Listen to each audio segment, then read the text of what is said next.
Yes, it's radiant and heating and cooling in general is always a tough area because the integrator has to work with the HVAC contractor who's handling all the mechanics. And where do the systems hand off, and whose fault is it when it doesn't work? So a lot of times, I'm going to be honest, I actually do not like to bring it into the system. I like it to stand alone. And a lot of these new systems have their own app, so you can access it remotely. At least that way, it's all on the HVAC contractor, and he can never point a finger back at us. But this is my house, Mommy. The one I asked Mr. Springer for. It is, I know it is. Welcome to The Pursuit of Home, coming to you from New York City. This is real people buying real estate and their unique journey to get there. We share the tips, tricks, and frameworks to help you navigate the bumps in the road that you won't see on reality TV or social media, and which no one has talked about until now. Welcome back to the Pursuit of Home podcast. I'm Scott Harris, your host. We're going to talk today about home automation, but before your eyes glaze over and you're like, this is really not that interesting, Scott, it actually has a lot more to do than just home automation. The issues that are buried in this conversation about home automation, smart homes, all the technology that's so hyped up in the world today is actually much more human-based than you realize. First, it's about relationships. If you're in a couple, one person is probably more knowledgeable than the other. Technology is like any other thing that people agree on or disagree on when it comes to buying a home. Technology and home automation is also another stand-in for things in your home that can go wrong. And even more importantly, it's a stand-in for things that people just don't think enough about when they're going to buy a house. For instance, people don't realize how much certain things cost. Now, I want to digress for a second. I sometimes have this conversation with my wife because we live in New York City, and actually, even though we have 3 kids and we're heading on a trip here and there, we don't own a car. And that may seem shocking to many of you, but it's true. And we often talk about in the suburbs, most people can't get by with just one car because there's too much running around and people have to be in different places. And we often think, like, what does it cost for this second car? Now, I know that New York City seems expensive, and actually the suburbs of New York are also very expensive. So I want to frame this in a way that makes sense. If somebody's monthly costs are at a certain level in New York City, where the real estate taxes are maybe a little lower than you realize, when you go into the suburbs right next to New York, once you factor in the costs of mowing your lawn and garden care, and in the case of the episode today, the cost of maintaining a home automation system, all of a sudden, the costs of the suburban house and the city apartment are not that different. Now, we've also spent some time talking about, in this conversation today, how much you can actually future-proof your house. And there's a fantasy, which is really more human than technology, of course, that you should be able to have technology that can constantly be upgraded. And as much as we think technology is mature, again, the big problem is humans. How do you set up your tech at home? How do you customize it? And bigger, how do you undo what other people have done to the technology when it's time for you to buy their house? These are some of the questions and more that we unpack both with our anonymous buyer in the Chicago suburbs and Michael Stellman, who's the owner of Stellman Electrical. Michael isn't a therapist and he's not a realtor, but he does very high-end home automation installation and electrical installation in New York and the Hamptons and beyond. And he ends up encountering the human side of the equation as much as anyone. It's nice to have a conversation, though, with a buyer who's based in Chicago, because you might think that the cost of things I'm constantly referencing in New York is somewhat out of touch from the rest of the country. And I don't think that's true. I think the cost of technology, both in terms of time that you need to spend making it work and the actual numbers, can be high everywhere you go. And more than that, in our conversation today, we talk about what are the risks of getting too excited? What are the costs of getting too excited and too hung up about the small stuff when you're looking? And how does it distract you from the most important stuff? And how does it cost you more? Let's get into the weeds with our buyer and our expert on today's episode of The Pursuit of Home. So you're looking in Glenview and you find a house that has a lot of what I would call bells and whistles. So can you talk about some of the things that this house had that sort of separated it from some of the other homes, maybe the older homes in the area? Sure. Well, Glenview's got a mix of everything, as do most of the suburbs now, old and new. This house wasn't too old. It was about 12 years old, 11, 12. And on the outside, it looked a little different, but you really wouldn't know until you went inside. It was built with a lot of natural stone and reclaimed wood, and all that is beautiful. So it's a little different of a home, but what really makes this house different was that it's a geothermal house, and it also included some solar paneling to help out with basically just the electric car, which we had one, so that was a benefit to us. But it's not like call up your old HVAC tech to get things fixed when things don't work right. And it's not like turn off the switch. There's really not an off switch for some of this stuff. It's basically different terminologies. It's run, away, program. It's temperature controlled. It's solar shades that go down when they feel like it. It was kind of like someone's programming the house for me. And I came from a condo that was very easy to run. So coming into this sort of setup, it was a learning curve I wasn't expecting.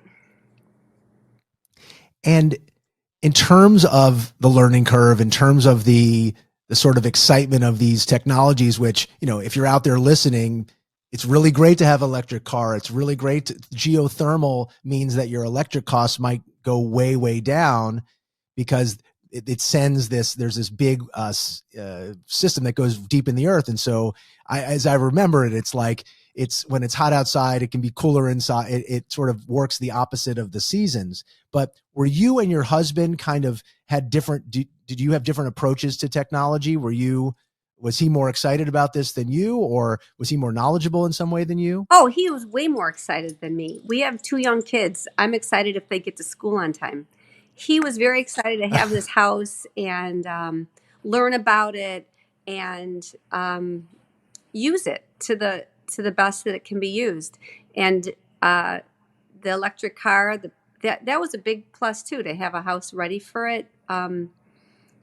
Because charging becomes something you have to do every day in a way. And back to the way the house was set up, it really came down to different sections of the house, many sections. And they operate together, but not really. You can isolate one to work and then another one to shut down. And then that's where some problems came in. And I don't know if it's just the system or the time. It does seem like that 10, 11, 12-year mark, things just break. Everything, just wear and tear. Even simple things like faucets weren't running as strong as they should. And that wasn't part of the geothermal, but that was just another thing that we learned along the way. So replacing all that stuff then did help everything run better and more efficiently, which is the goal. Back to the house when you buy like this, you should have everything working correctly so that it's efficient.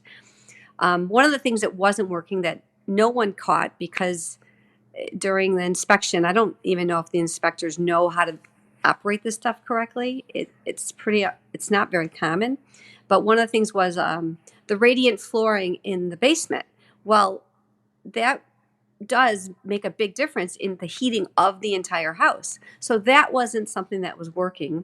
Nobody caught that one.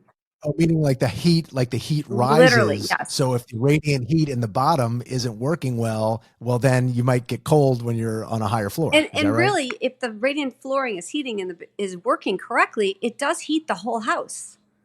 It helps every room be warm because heat rises. So that was a $3,600 repair, and basically it was a pump. And I think it might be a part of just, the timing. But the pump wasn't working, so it wasn't pushing the heated water through the flooring system. Again, something we wouldn't have known, caught, understood when we started, but we got it fixed and it has made a difference. And net, I don't know if you're willing to tell us, but when you were finished kind of fixing and all this technology, which was so exciting at the beginning, but then unexpectedly costly, what do you think you ended up spending to kind of get the system all up and running? Well, we recently found out that this house was under a contract with a mechanical company that knows how to operate a house like this. And the contract alone is an annual just maintenance is $14,000. That's without anything breaking. So that gives you an idea of what a house that's a geothermal, that's the kind of parts it requires. It's just it's a different repair world. It just is. Right. So, and if you're listening to this having a heart attack thinking about what it might cost to operate a house, then that would give you a pretty big wallop to realize that, okay, you have real estate taxes and all of those things. And I almost shudder to give the kicker to all of this, but after you found what was the one thing that your husband was very excited about when you were looking for a house was a pool. Is that right? Yeah, we really had hoped to have a pool. We purposely bought a house with a nice sized yard because we have two younger kids and a dog now. And so that was in the plan. And we were looking at houses with pools. And then if it didn't have a pool, we were just, planning on that being budgeted into our, 2-year plan. So the pool had no idea what impervious coverage meant. But it basically means the amount of cement you have on your land. And that includes a driveway and any patio and any walkways around your house. It turned out, even though we are on almost an acre of land, which is a nice sized piece of property, and it's very green, beautiful landscaping, we are over the limit of the village code. Again, something we would never have figured that one out. So for us to get a pool, it's a lot more we'd have to get a variance, and we'd have to have our neighbors involved, and I think some sort of another level of approval. All too much for me. So, but you would think that this beautiful backyard, we weren't doing anything fancy, not a huge pool, but we went through a lot to find out it's not probably going to happen. And was the geothermal and some of the other stuff, did that play a role in whether you could do the pool or not? Could you rip out the geothermal and then put in the pool? So the geothermal, that's just an added problem. These pumps go deep into the ground, and there is a pump. There are pumps in the backyard. I think we may have been able to possibly build around them or move them to some degree. But the bigger problem did become this impervious cement layout of how much square footage. They have some calculation of how they figure out how much you're allowed, and we were already over the limit. So, well, it's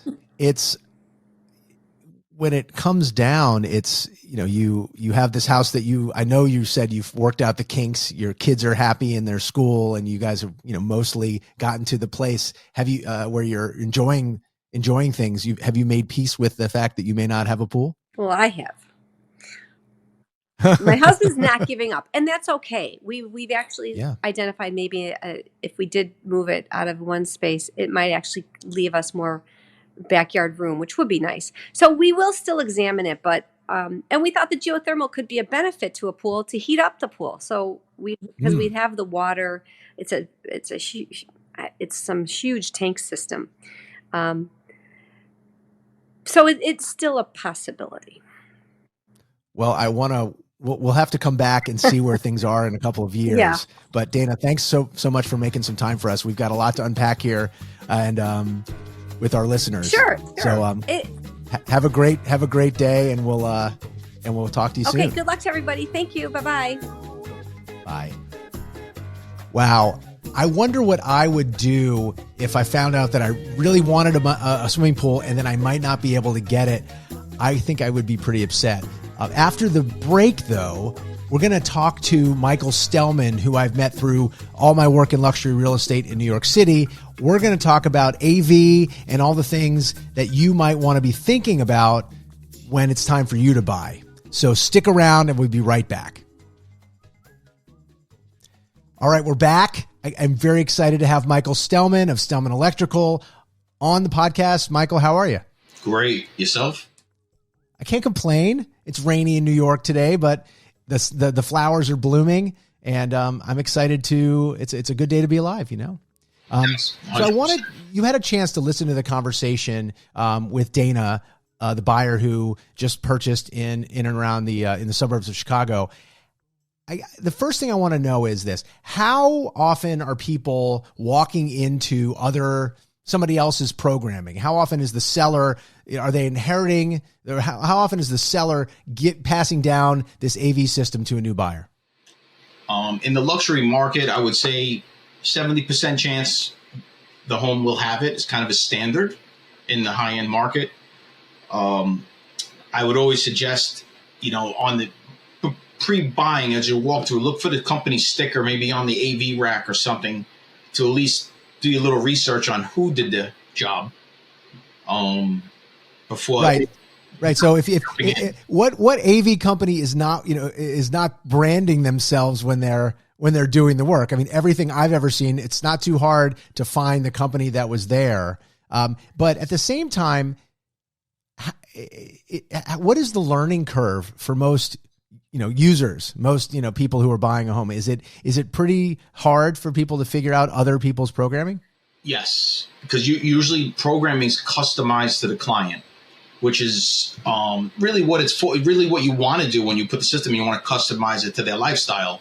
So someone else is going to have a different lifestyle. So you have to. The good thing about customization is a programmer can come in and edit that for the new client. The new homeowner. Can somebody do like almost like a factory reset kind of a thing like you would do on your iPhone? Yes, I would say with 90% of the systems, yes. There's a few that kind of get locked out. I don't want to bash any brands, but some of them, they have codes, and you have to go to that original programmer, and he owns the codes. Oh, I see. So it makes it hard to sort of transfer it away from whoever was doing the work in the first place. Correct. But all this sounds nice and fun and easy, but it's really not easy depending on the person. I mean, the original way I was thinking about this was, how often do couples have different skill sets and interest in AV? But I think the better question is, how often do couples have the same skill set when it comes to all these new systems? I mean, Dana mentioned that, things just break after 10 to 12 years. I got to think that if you don't have the right skill set, you might break something yourself by accident. How often are couples even remotely interested at the same level in these systems? I would say only 10% of the time. Usually one loves it and one hates it. And when you're walking in and you're trying to get a system, let's say, okay, after 10 and 12 years, something breaks. Is there an average kind of cost for repairs to fix like an AV system like this? It will depend. Or upgrade it? Yes. I mean, if it's just a service call with no new hardware, yeah. You got to figure an hourly rate of $250 an hour. There's going to be a minimum charge for them to show up, things like that. But as technology moves fast, so certain things within 3 years, it's obsolete. 5 years, it's obsolete. Which is, some things can last 20 years, like a lighting system is no problem, 20 years. But, video distribution, HDMI, 4K, 8K, it's always changing. Right. And so, which is kind of depressing for somebody thinking, okay, they're putting in this amazing system. So the thing I'm thinking about is, how do you future-proof your house for the future buyers? I mean, obviously, most people stay in a home on average 9 years. So by the time it's almost, you're almost, look, by the time I sell, it's going to be obsolete no matter what. But do you see current systems that are getting more easily future-proofed with maybe even less help from professionals like you? Yes, a lot more systems are much more simple. So no video distribution, streaming locally on the televisions. Lighting systems can last a long time, which is good because you want to stay up with the older systems are obsolete now because of LED. But now that we're in the LED world, we're good for a while until something else comes out. But as far as video, audio, simplicity is really the best because it's very easy to update, change, and a lot of times younger people can customize things themselves. A lot of systems now, we give the client the option of programming certain features themselves, so you don't have to go back and charge and feel like they're getting, taken advantage of every time they want to make a change.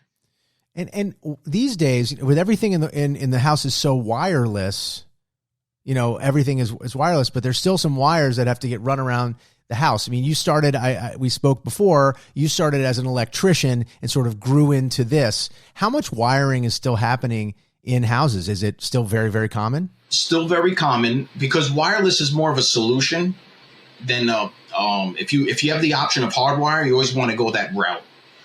Wireless is more of a solution. And by the way, if you're out here listening wherever you happen to be in the US or in the world, $250 an hour may not be, maybe it's the higher end in New York City, maybe it's a little less expensive in other places. But I was hearing Dana was talking about this house that has a contract now, or she inherited this contract that was $14,000 a year in Chicago, not New York. And that was without things breaking. So I was just in a house in Little Rock, Arkansas. Now, the house was 5,500 square feet, and it was beautiful, and it was on a golf course, and it was totally renovated, and it was they bought it for $1 million, which sounds like such a bargain for to my New York ears, but they spent $1,000 a month on landscaping. So what should a person expect for a high-end AV system in terms of like ongoing maintenance? Because $14,000 sounds like a lot to me. And I'm sure it sounds like a lot to people out there listening. It does sound like a lot. I know it was the HVAC contract, and I'm wondering if they're providing 24-hour service, 24/7 emergency service with that contract, because it is very high. But maybe 2 a.m. you lose heat. Maybe that come. I don't know what's in the contract, but that's the only thing I can imagine it being so high. Right. So it's not just the AV in that case. It was actually both HVAC. So people who don't know HVAC, that means the air condition and the heating system. And when people, I know in New York, a lot of buyers will bring in a contractor to kind of, or an architect and say, what is it going to cost me to do this or that? And that way they're going in when they make an offer to make some kind of sense of this. Do you ever do like a pre-purchase audit? It's almost like an inspection for somebody's AV service. Is that something you do? Yes, literally just did one Friday. Because the systems in the house were 20 years old. So right. I was there, HVAC contractor, plumber, general contractor. We all walked together and gave them rough estimates of, hey, this is going to cost this. So they know what they're getting into when they purchase. And you did it before, you think it was before they signed the contract? Before they signed, yes. Got it. And how, there was one wrinkle, which I think the whole reason why I wanted to have this conversation in the first place with Dana was that they got in trouble a little bit with zoning because of some of their fancier systems. How often does AV or like some kind of tech related system in a house, in your experience, get in the way of zoning regulations? Not really ever, because the zoning would be more of like living space rules, and having sound or video somewhere is not a big deal. You could always remove it, but it's never really an issue. The only thing I would imagine, if there's like a HOA like situation and they have loud audio in the backyard, maybe that would be a problem if the community has like rules on how loud. Right, how loud is your party? Yeah, right, exactly. And And then finally, I want to understand like where the line is between your tech and like the cool, smart, the rest of the home tech. She was talking about radiant heated floors, and I'm trying to understand like where does that contractor hand you the baton for regulating radiant heated floors? I was like, where do you step in? Like when something goes wrong in that situation, because you probably have some control over the box on the wall that controls that. Yes, it's radiant and heating and cooling in general is always a tough area because the integrator has to work with the HVAC contractor who's handling all the mechanics. And where do the systems hand off and whose fault is it when it doesn't work? So a lot of times, I'm going to be honest, I actually do not like to bring it into the system. I like it to stand alone. And a lot of these new systems have their own app, so you can access it remotely.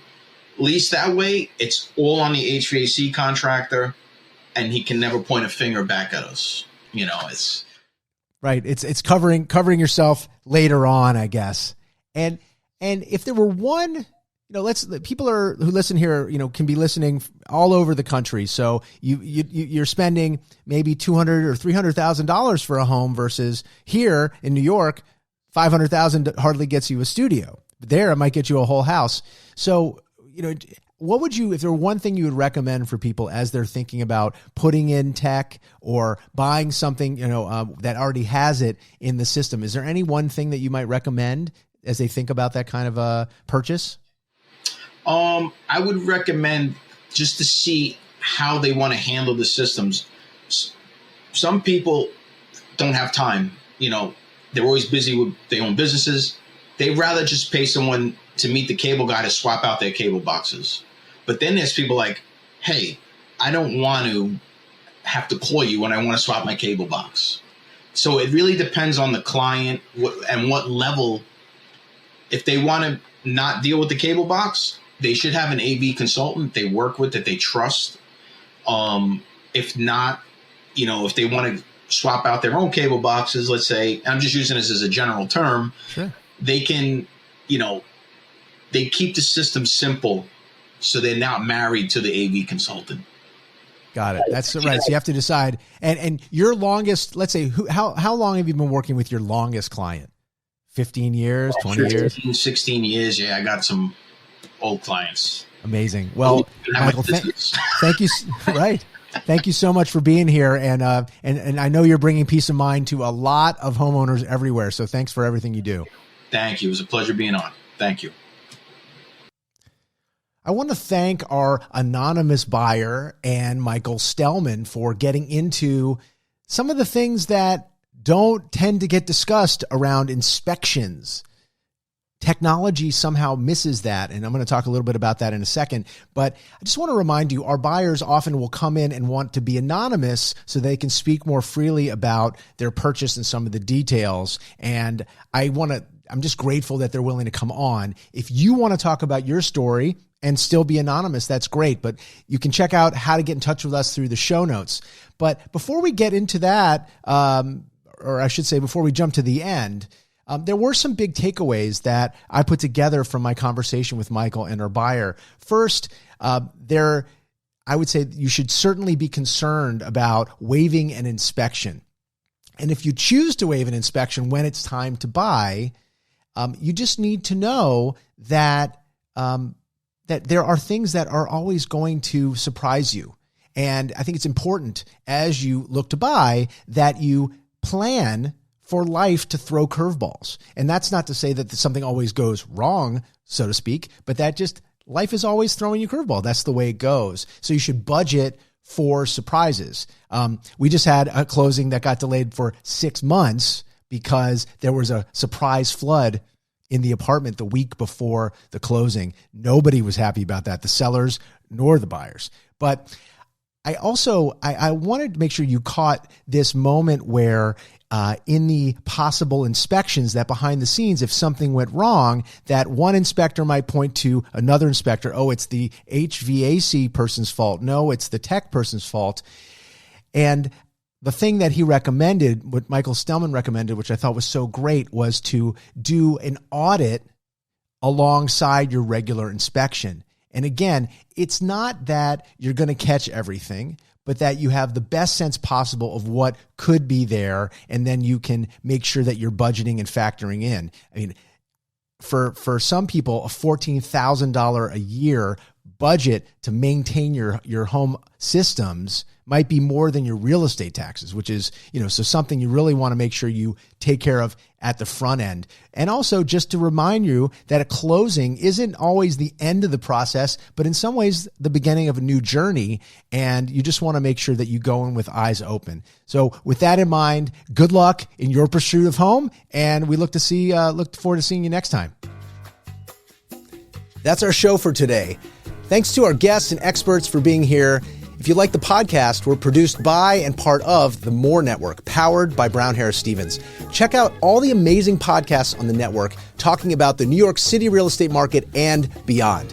If you found this episode helpful, rate and review it wherever you listen to your podcasts. Push that follow button on YouTube, share it with your friends, and check out how to recommend guests or apply to be on the show. You can discover other ways to pursue your home right there in the show notes.